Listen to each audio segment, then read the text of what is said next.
Hello. So I don't know how many people have heard of Hope Not Hate. Quite a lot, okay. So for the few that haven't, we're an anti-fascism organisation. We formed in the early 2000s from something called Searchlight, which was an anti-fascist publication. And we formed basically with the rise of the British National Party.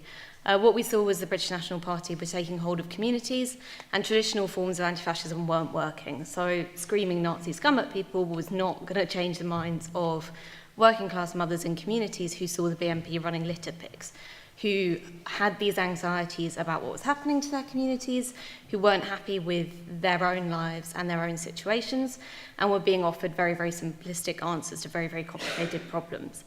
So we found kind of our philosophy, as is the name, that what we wanted to offer people was hope. We wanted to offer people an alternative, and we found that when people are offered that alternative, they will always choose hope over hate. So that's kind of where we're coming from. So a little bit about my work. I actually started off as a community organiser for Hope Not Hate, working on the old BNP estates in Dudley, which if no one's heard of it, it's not part of Birmingham. It's in the Black Country. It's a very small post-industrial community with a lot of problems, a lot of kind of social problems, a lot of economic problems. There's high deprivation, high unemployment, and a almost homogenously white population in most areas. So I was running a community organising project there, trying to bring people together around different narratives and different campaigns. We ran a campaign there most recently on holiday hunger, and it was all about kind of creating shared issues to then start to talk about these issues of identity and these more difficult conversations. I then went away from Hope Not Hate for a while, and I then came back a couple of years ago to run a project called the National Conversation on Immigration. So it was the largest ever public engagement on immigration, a very difficult subject for a lot of us in a very polarised climate. And what we wanted to do was try and find consensus on immigration, so see whether that was possible, whether we could talk about it in a more balanced way with a much kind of larger range of people. I also do a lot of data work, so I do a lot of kind of polling, a lot of all sorts of stuff, pulling petitions online and working out who's doing what, a lot of kind of electoral data. And basically we're trying to map kind of where the threat is for a populist rise and how we challenge that as well. How do we get the messaging right? Who should we be talking to and how should we be talking to them? So this is kind of one of the kind of key pieces of research that we work from, which is called the Fear and Hope report. So we first produced this in 2011, and it's a segmentation study. So effectively what we do is we take the population as a whole and we split them into 6 groups. So 2 have very hostile attitudes to immigration, multiculturalism, and a lot of other things as well. They're not always people who we can change their mind. The hardest end, so we call them the active enmity tribe. They've got these very kind of horrible names that I've inherited and can't get rid of. But we're talking about kind of people who would actually enact violence on these things. On the other end of the spectrum, we've got the group we call confident multiculturals and mainstream liberals, again, inherited. But these are groups who are people that probably identify with most of us. We see immigration very, very positively, tend to live in cities, tend to kind of be highly educated and have a kind of more open worldview on other issues as well. So the 2 groups that we think are most important really are those 2 groups in the middle.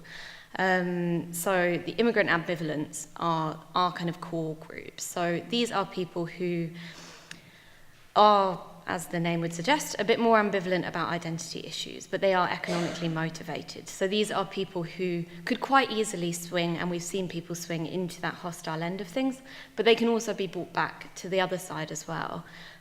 So this kind of gives you an idea of what's happened over time and gives you a bit of context of kind of the polarising climate that we're in, where what we've seen is a liberal surge, which is good news for most of us. We've seen those 2 liberal groups grow enormously since 2011. More and more people are identifying with this. We've seen the middle shrink. That Overton window is again shrunk. But on the hostile end as well, that has remained pretty constant. So this is what we're talking about. When we talk about England being, again, this study's done on England, just because the first one was done before the Scottish referendum, and then we kind of had to continue with that. But what we're talking about is how do we shift that and how do we talk across that spectrum as well without alienating, without kind of polarising and deepening those divides even more.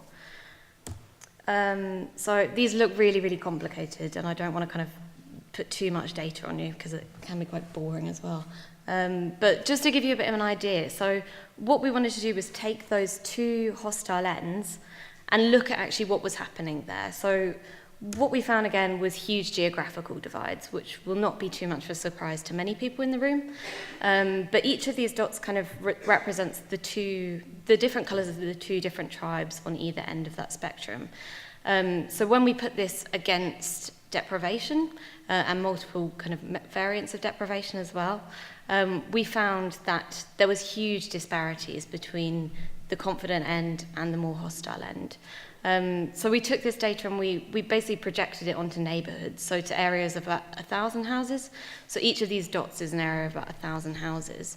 And what we found, which again will be very little surprise to anybody who is working on these issues, was that areas where there was incredibly low adult skill levels, where people were struggling with unemployment, where people didn't feel that sense of hope or control over their lives, that's where people were much, much, much more likely to have those hostile attitudes.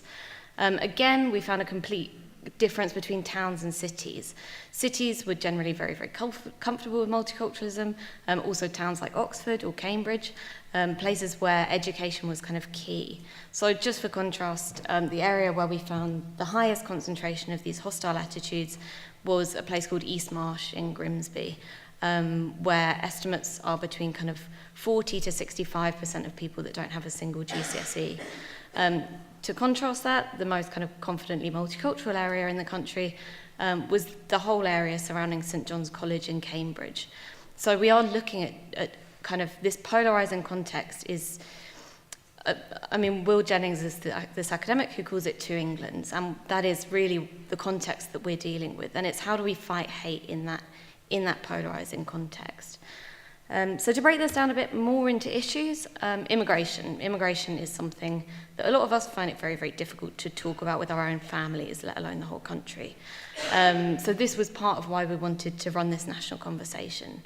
What we found over time is that attitudes to immigration have softened. More and more people see immigration as a good thing for the country.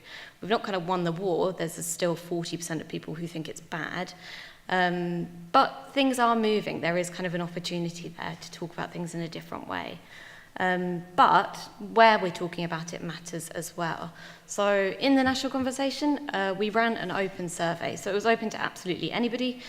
We spent a lot of money trying to target people who were in that middle bit, so it wasn't just a kind of screaming fight between two ends of the spectrum. We then also did some polling, so a representative survey, and then I travelled across the UK, so to 60 different towns and cities, all different places, all the way up to Shetland, all the way down to Penzance, talking to people about immigration. And what we found was that those conversations were incredibly moderate, incredibly nuanced, and quite complicated. And people had these deliberative discussions that we didn't necessarily think would be possible. We did think there would be a bit more pushback. What was so different was between the kind of online and offline debate. So when we did kind of representative polling, on this kind of 1 to 10 scale of how people feel about immigration, there was a huge concentration in the middle. So most people would say they're about a 5. When we did the online survey, what we found was that the most people were coming from either extreme. So we had people kind of mobilising in groups like For Britain, who were kind of participating in this to put across a very, very, very, very hostile perspective. Some of the responses were very violent, were very offensive. And on the other end of the spectrum, we had migrant rights groups mobilising to make sure that their voice was heard. And we heard this kind of silence in the middle. And I think when we're talking about a lot of these issues that everybody in this room is working on, it's quite easy to look at that polarised context and think that that is exactly how things are working, especially when we spend a lot of time online. But actually, we forget about that majority in the middle who, kind of to take you back to this one, they're the ones that can swing, and they're the ones that we need to persuade. So again, immigration is becoming more positive, but there are issues that are ingrained and are much, much, much more complicated. So a lot of the kind of academic literature talks about cultural anxieties, which is not always the greatest term. Quite often it's prejudice. So this view that multiculturalism has failed, that's something I've heard across the country. People are always saying to me, it's integration, it's the fact they don't integrate. And it's this move towards culture that is quite frightening, and that's where the right have really got a hold at the moment. And that there's kind of very little work being done because a lot of us are quite afraid to talk about these things, to kind of pull that middle ground. But that also kind of contrasts with what people see in their day-to-day lives and the way that people kind of experience their own communities. So there's this kind of national view that completely contrasts how people really feel about their own communities. It's always something that happens elsewhere. And that's something we see as well in the data, that there's this kind of donut effect, that it's outside of multicultural areas where, so small kind of satellite towns in the West Midlands, where people only ever come into contact with Muslims when they're going to Birmingham city centre to do their Christmas shopping, and they'll come across someone preaching, and that scares them, and it reaffirms all the stuff they're reading in the papers that they wouldn't really believe, but they've seen it now, and that's true. So when people are talking about these things, they quite often link it back to things that they think are real, that they're seeing.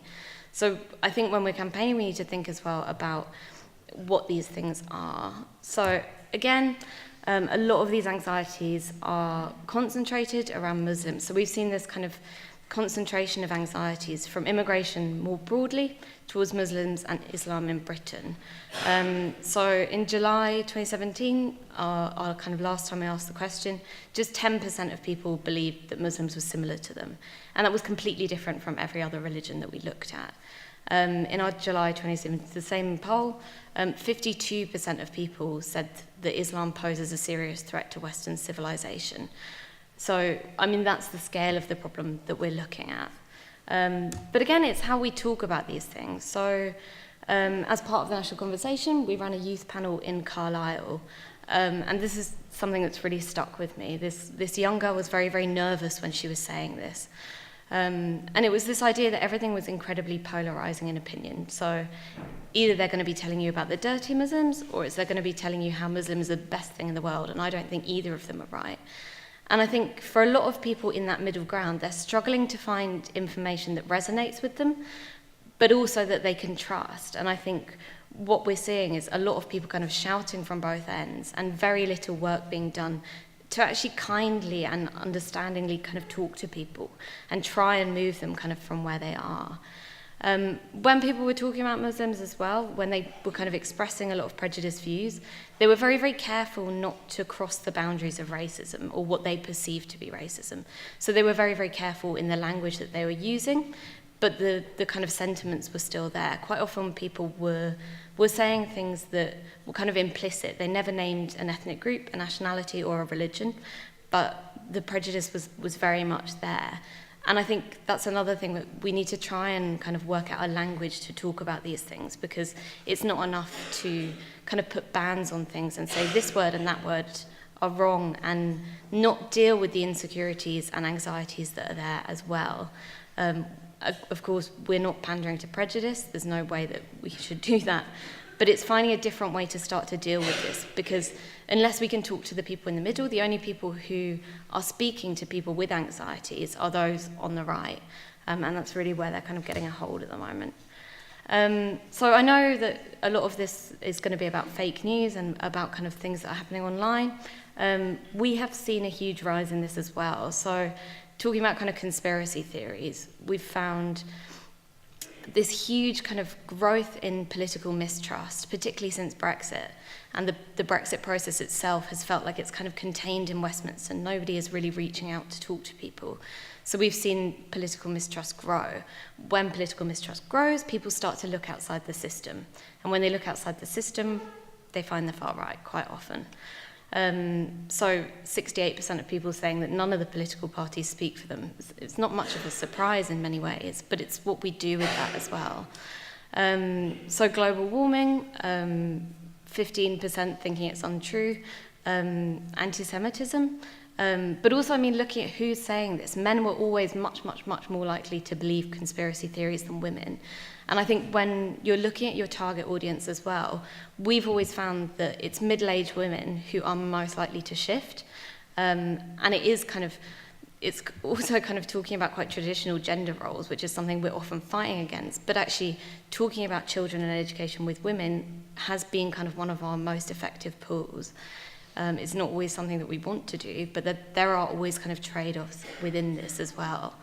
Again, anti-Muslim prejudice, 32% of people believing this kind of conspiracy that there are no-go zones in Britain. And this was something that I've heard kind of across the country, and people always refer back to areas with large Muslim populations, to Bradford, to Tower Hamlets, places they might have visited, and it's kind of ingrained this, but also it's understanding kind of what's underneath this. So to take you back to that kind of town-city divide as well, when people are talking about this and when people are expressing this, they're often talking about a loss that they feel in their own lives. So people talking about bans on nativity plays, or the fact that you can't call them Easter eggs anymore, they're festive eggs. These things that are in the paper and they're complete lies, but people are talking about them because they're feeling their own sense of tradition is waning, and it's trying to understand what's going on there, and trying to kind of talk in a bit of a gentler way without losing any of the cause in the middle. Most people really don't want to talk about Brexit. I don't want to talk about Brexit most of the time. But looking at what that's done to these divisions as well. So that kind of polarised graph, I think of myself more as a Remain voter, against I think of myself more as a Leave voter. I mean, how do we cross a divide that is that ingrained, especially when the issues that we're talking about on both sides of that debate are so different?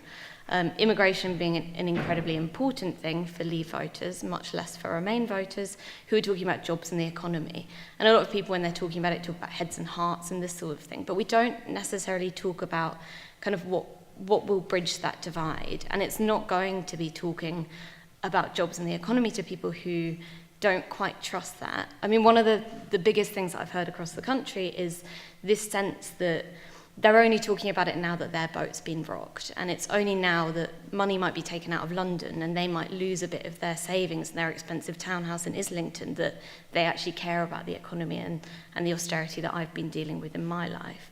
So it's, I think, looking at your own position as well when we're talking to people. How are we going to move people if we don't quite understand where we are as well? And Brexit has changed the entire mood of the country. So one of the things that we always ask people is how optimistic they feel for the future. So the top left map is from 2016, just before the referendum. So green is pessimistic and pink is optimistic for the future. So pre-referendum, unsurprisingly, it's Scotland, the key cities, Oxford and Cambridge, all the kind of university towns that feel most optimistic and most kind of like the future's bright. It's everywhere else that feels pretty pessimistic, like the system is not working for me. Brexit completely reversed that, so we've got this kind of inverted map on the top right. So what we saw was suddenly places that had felt that they hadn't been heard, that they hadn't had a chance to kind of have their say, had suddenly had their say. And what we found was that people really, really thought that Brexit was going to bring about prosperity, not just for the country, but for themselves personally, and that it was going to completely shift that kind of the way that power works in this country. That's probably not going to be true, who knows, but it looks highly, highly unlikely, and it looks like the economic impacts are going to be most heavily felt in those areas that are newly optimistic.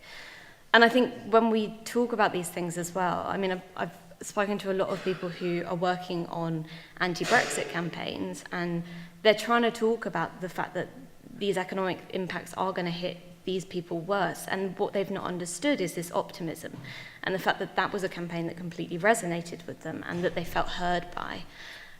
Moving on, 2019, so the bottom map, we are now overwhelmingly a country of pessimists, which is not much of a surprise.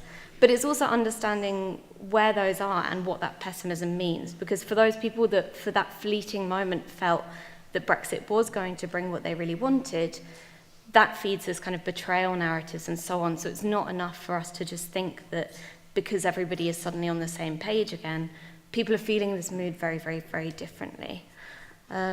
So, what you're all waiting for, how do we bridge these divides? So we're looking at this incredibly polarised climate. We're talking about issues that are incredibly difficult. Nothing here is new either. These are things that people have been battling against for decades. One of the ways that we're trying to do it is through engagement and understanding. If Brexit showed us nothing, it's kind of that we need to listen a bit more and we need to understand a bit more. So through the National Conversation on Immigration, what we were trying to do was prove that actually, if we listen to people, if we start to engage people, but we have to go out to where they are. We have to leave London, we have to leave Manchester, we have to leave Liverpool, wherever it is, because people want to be heard, but they want to be heard on their own terms. Challenging conversations. We run a training called Difficult Conversations, which some of you may have done. But it's all about how we talk about these different issues. It is about listening, it is about understanding. It's not about going in there and thinking that you know how to do this either. I think the conversations that I've had across the country about immigration, much more came from participants with different anxieties talking about them and having this kind of discussion and trying to build knowledge and share knowledge and try and kind of understand what these were. And people actually kind of change their minds on their own. People are never going to change their minds on the spot. And again, looking at that kind of spectrum, there are people that you're never, ever going to change their minds. I was speaking to someone the other day who was telling me very excitedly about these difficult conversations they were having and that they were kind of going for all these Tommy Robinson supporters on Twitter, and he felt really good about himself because he was really like getting to the root of the problem and really talking to these people and trying to change their minds. And I mean, it made him feel very good because he was doing something that he kind of considered traditional anti-fascism, but I highly doubt that he changed many people's minds. It's quite an exhausting process. I think when we're looking at these issues, it's easy to kind of jump the gap and look at kind of from one kind of end of the polarised spectrum to the other without realising that you're kind of alienating this huge graft of people in the middle who are those who will swing. Knowing your audience as well. I think our segmentation thing really helps us through our campaigns because we can kind of understand where people are coming from and what issues they're dealing with as well. It's not enough to kind of do a load of data work and assume that either. And people are always quite surprising as well. But it is trying to kind of get to the root of who it is you're talking to, rather than kind of putting out messages that you think might settle. Again, messaging to move and not preach. We hear this time and time again in the migration sector, people saying facts don't work, facts don't work. Facts can work so long as they resonate with people and what people see. So it's not kind of necessarily kind of putting things on people and expecting them to kind of pick up kind of what you think they will from it, but it's more of a conversation. I think the other thing is kind of linking causes, sharing knowledge and collaboration. We are an anti-fascism organisation and quite often we end up in that kind of migration sector bubble. Most of the issues we're dealing with and most of the issues that we're talking to people about are not migration related at all. It's about housing, it's about austerity, it's about not being able to get a doctor's appointment or not being able to get a school place. And quite often these things become funneled into kind of one cause and we don't kind of deal with things across the spectrum. So I think there's a lot more work to be done there in collaborating and trying to kind of work on joint campaigns. So I'm going to try and leave a lot of time for questions, but thank you.